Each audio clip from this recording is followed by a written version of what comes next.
আফ্রিকার হর্ন অঞ্চলে অবস্থিত একটি দেশ, যার ইতিহাসে রয়েছে সংগ্রাম, বেদনা এবং টিকে থাকার গল্প। সোমালিয়া ভৌগোলিকভাবে যা চরম অবস্থানের একটি দেশ। এখানের জলবায়ু মূলত শুষ্ক এবং উষ্ণ, কাটা ঝোপ, সাভানা এবং আদা মরুভূমির ভূদৃশ্য। একসময় এটি ছিল ইউরোপীয় শক্তির উপনিবেশিক শাসনের অধীনে। 1960 সালে স্বাধীনতা অর্জনের পর দেশটি নতুনভাবে এগিয়ে যাওয়ার আশা করেছিল, কিন্তু রাজনৈতিক অস্থিরতা ও দীর্ঘ গৃহযুদ্ধ সেই স্বপ্নকে বারবার ভেঙে দেয়। আর এই অস্থিরতার প্রভাব পড়ে দেশের অর্থনীতিতে। কৃষি ও পশুপালনের উপর নির্ভরশীল সোমালি মানুষ প্রায় খরা ও জলবায়ু পরিবর্তনের কারণে খাদ্য সংকটে পড়ে।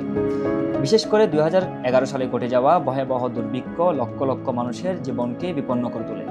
সোমালি জনগণ গোত্রভিত্তিক মুসলিম এবং প্রায় 3/5 মানুষ চলমান জীবনযাপন অনুসরণ করে, যাযাবর পশুপালন বা কৃষি পশুপালন। দারিদ্রতা আজও এখানে বড় একটি বাস্তবতা। অনেক পরিবার প্রতিদিন খাবার জোগাড় করতে সংগ্রাম করে। কাজের সুযোগ সীমিত, অবকাঠামো দুর্বল, আর শিক্ষা ও স্বাস্থ্যসেবাও অনেক জায়গায় পৌঁছায়নি আজও। তবু প্রতিকূলতার মধ্যেও সোমালিয়ার মানুষ হাল ছাড়েনি। তারা লড়াই করছে বেঁচে থাকার জন্য, নতুন ভবিষ্যৎ গড়ার জন্য।